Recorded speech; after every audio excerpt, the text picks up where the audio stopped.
making my first video about the Jeffrey Dahmer killing interview. Alright, here we go. I'm gonna react to this bitch. I desensitized myself to it. I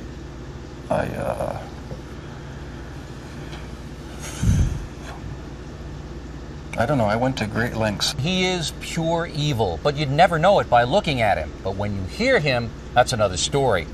His killing field was Milwaukee, and he got away with murder for more than a decade. A decade? That's crazy, bro. Like, shit, my type, bro. Turtles is down there. Good luck to him. But how could any of this happen? For the first time ever, Nancy Glass is here, inside the world of Jeffrey Dahmer. Bill, when I sat down opposite Jeffrey Dahmer for this interview, I wondered what he would tell me, how hard it would be to get him to discuss his horrific crimes. What I found was that he was... I don't think I would stand 10 feet in front of that man. Fuck that guy. Very forthcoming. He volunteered details that may be difficult to hear. I began by asking what he wanted from the men he picked up. I had these obsessive desires and thoughts wanting to control them, to, I don't know how to put it, possess them permanently. And that's why you killed them? Right, right. Not because I was angry with them, not because I hated them, but because I wanted to keep them with me. And as my obsession... Bruh, to keep someone with you, you don't just fucking kill them, bro. Like, shit. You just ask them to go get a drink at a bar or some shit, you know? Grew. I was saving body parts such as skulls and skeletons. Jeffrey Dahmer is recalling his monstrous past. Almost 2 years ago, in this little apartment in Milwaukee, police discovered the grisly remnants of one of the most horrible crime sprees in American history. Jeffrey Dahmer, an unassuming chocolate factory worker, would eventually confess that he had seduced, murdered, and dismembered 17 young men. He even ate some of his victims' body parts. He instantly became the center of worldwide media attention, a serial killer unmasked. There were protests and press conferences in Milwaukee as people tried to understand how this could have happened in their midst. How did Jeffrey Dahmer get away with murder after murder for 13 years? How did a boy born into a hard-working, middle-class family turn into the worst kind of monster imaginable? In this exclusive interview, we put those questions to Jeffrey Dahmer himself. We met with him at the maximum security prison where he is serving his sentence of 999 years. For the first time... Bro, give him the chair. Fuck that guy, bro. Like, shit, if you want to eat people, it's kind of mess. I think just give him the chair. He talks about his crimes and gives us a chilling look inside the mind of a serial killer. It's a process. It doesn't happen overnight. When you depersonalize another person and view them as just an object for pleasure instead of a living, breathing human being, it seems to make it easier to do things you shouldn't do. The reason why Jeffrey Dahmer was able to get away with his crimes was because of just what you are seeing here. Jeffrey Dahmer is intelligent and articulate. That is what makes him so frightening. But that's why you can't trust anyone. Like, you just can't. If you listen carefully to his words throughout this interview, you realize it is a thin disguise. You do sound, though, like the kind of person who could have said to himself, "This is wrong. I must stop." I always knew that it was wrong, but after the first killing was not planned. I was coming back from the shopping mall back in '78. I had fantasies about picking up a hitchhiker and taking him back to the house and having complete control and dominance. Bro, I'm just gonna walk myself if I see a man like this, bro. I ain't getting in a car with him. That ass. Over him. The hitchhiker's name was Stephen Hicks. He was just 18. Jeffrey Dahmer took him to his parents' house. There he strangled him with a barbell. He dismembered the body and hid it in a drain pipe. It was Jeffrey Dahmer who gave those details to the police in his confession. No one had a clue as to what was happening for over a decade. During that time, Jeffrey Dahmer joined the Army and was sent to Germany. He was eventually discharged for a drinking problem and returned to Ohio. 9 years after Stephen Hicks' murder, the killing began again. What happened to you in the 9 years in between that you were able to stop, that you were able to control yourself? It just wasn't an opportunity to fully express what I wanted to do. There was just not the physical opportunity to do it then. And I started, when I moved to Milwaukee in '81, I started reading pornography, going to the bookstores. Eventually that led to frequenting the gay bars. And then one time I brought this young man back to the hotel room, the Ambassador Hotel. Was just planning on drugging him and spending the night with him. I had no intention of hurting him. When I woke up in the morning, he had a broken rib here, was heavily bruised. Apparently I had beaten him to death with my fists. And you have no memory? I have no memory of it. But that's what started the whole spree all over again. Dahmer says he snuck the corpse of his victim, Stephen Toomey, out of his hotel room in a suitcase. Then he took it to his grandmother's house, where he cut up the body and put it in plastic garbage bags. When you killed these men, afterwards, were you repulsed? Were you upset? No, at the time, it was almost addictive. It was almost a surge of energy. I wouldn't have to worry about any of their needs or anything. I just had complete control of the situation. But Jeffrey Dahmer was out of control. The urge to kill had overpowered him. As police later learned, he wasn't satisfied with his victim's death. He wanted more. Why did you photograph them? It was my way of remembering their appearance, their physical beauty. I also wanted to keep if I couldn't keep them there with me whole, at least I felt that I could keep their skeletons. And I even went so far as planning on setting up an altar with the 10 different skulls and skeletons. And what was the purpose of the altar going to be? As a sort of memorial. A point where I could, I don't know, it's so bizarre and strange, it's hard to describe.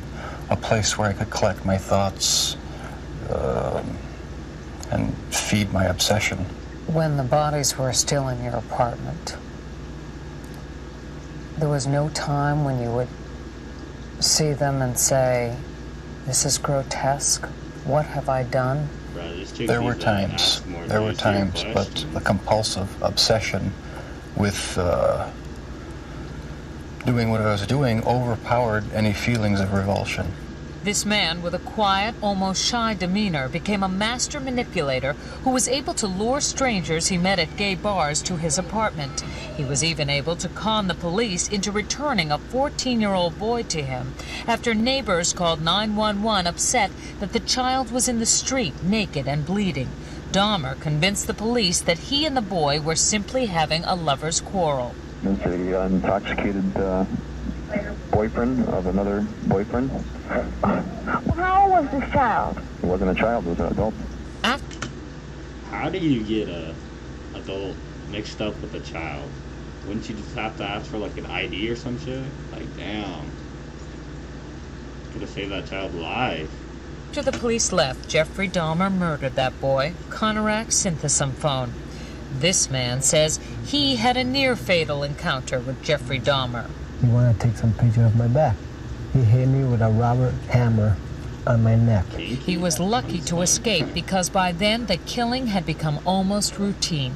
Before you went out to pick up the man, was there any kind of ritual you went through? I'd go to the nightclubs, drink, watch the striptease shows, and if I didn't meet anyone at the bars, I'd go to the bath clubs and meet someone there, offer them money, and we'd go back to the apartment, have a few drinks. I'd have the sleeping pill mixture already prepared. Person would drink it, fall asleep, and that's when they would be strangled. Watching the movie Exorcist 3 was also part of his ritual. It put him in the mood for murder. I felt so hopelessly evil and perverted that I actually derived a sort of pleasure from watching that tape. Did you like feeling evil? No, I didn't. But I tried to overcome the thoughts, and it worked for a while, but eventually I gave in. While Jeffrey Dahmer may say things today that make it seem like he understands what went on in his mind, he does not. All he can do is tell you what happened, but he cannot stop whatever it is that drove him to kill in the first place. Do you still feel those same urges? Do you still feel that compulsion, that obsession? I wish I could say that it just left completely, but no, there are times when I still do have the old compulsions. Jeffrey Dahmer says as time went on, his mind became more and more warped, and yet he was clever enough to continue to elude police and lure young men to his apartment. We should warn you, the details are very graphic. I started having these obsessive thoughts when I was about 15 and 16, and they got worse and worse. What were your fantasies about? They were sexual fantasies of control, power, complete dominance. They became reality. Was there pleasure in that fantasy? There was excitement, fear, pleasure, all mixed together. Jeffrey Dahmer fulfilled his fantasies by murdering and dismembering 17 young men.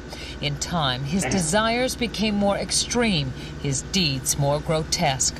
Listen to him talk about the most unnatural things in the most matter-of-fact of ways.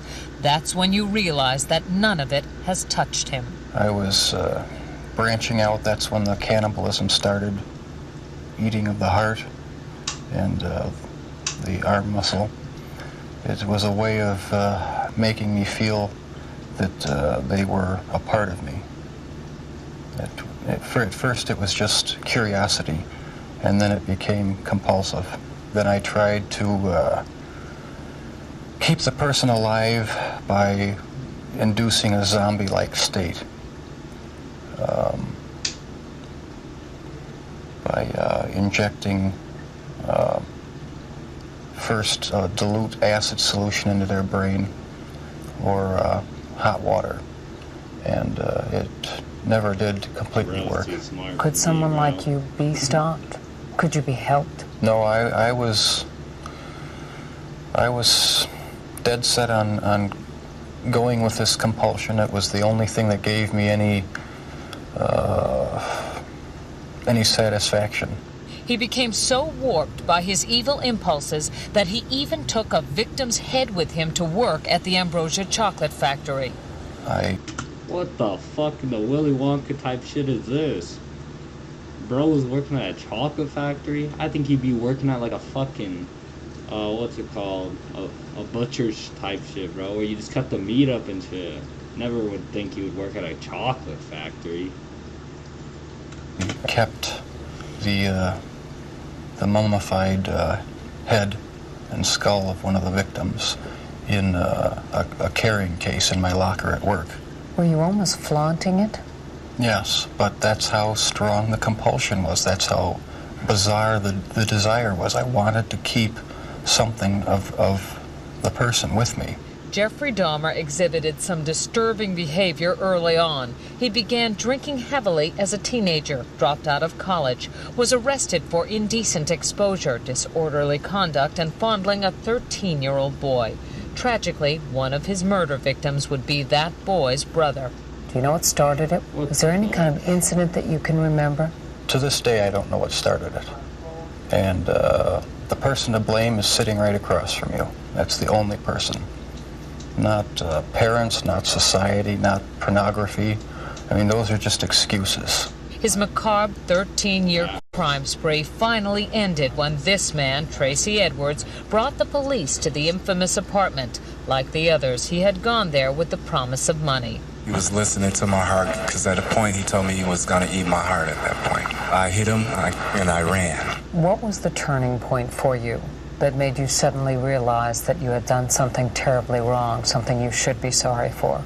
It was the night of the arrest. I have no memory of what happened. Not the first murder? What the during fuck? the 6 hours before the last victim ran out of the apartment. I heard a knock on the door, and the police were there with the last victim. They asked me where the key was to the handcuffs.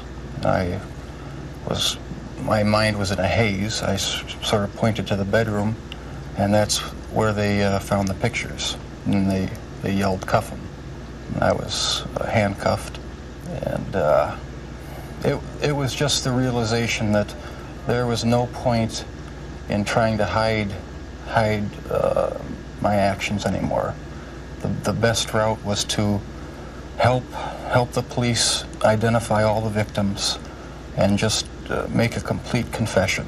When it was revealed that most of the victims were black or homosexual, people in Milwaukee were incensed. Many felt that was why he went after them and why the police didn't seem to care when their families reported them missing. 10 of your 17 victims were black. Were they racially motivated It was crimes? not racially motivated. It was not sexual preference. It was just to find an obsession with the best-looking young man I could find. While you just heard him say that his sexual preference had nothing to do with the killings, he has not come to terms with his homosexuality. Never understood it. There was no use trying to fight it because I couldn't rid myself of it. It was too powerful and persistent. Do you dislike it? Yes, it's caused a lot of problems for me. A lot of conflicts and unanswered questions. The conflicts remain with him, and so do his compulsions. But in prison, he finally cannot act on his savage desires. If you were out on the street now, would you still be committing the crimes? Probably. If this hadn't happened, there's no doubt I probably would be. I can't think of anything that would have stopped me. Damn. Okay, that is the Jeffrey Dahmer interview. Hope you guys enjoyed. If you did, like, subscribe, and let me know what you guys want to see next in the comments. Okay, McKee's out.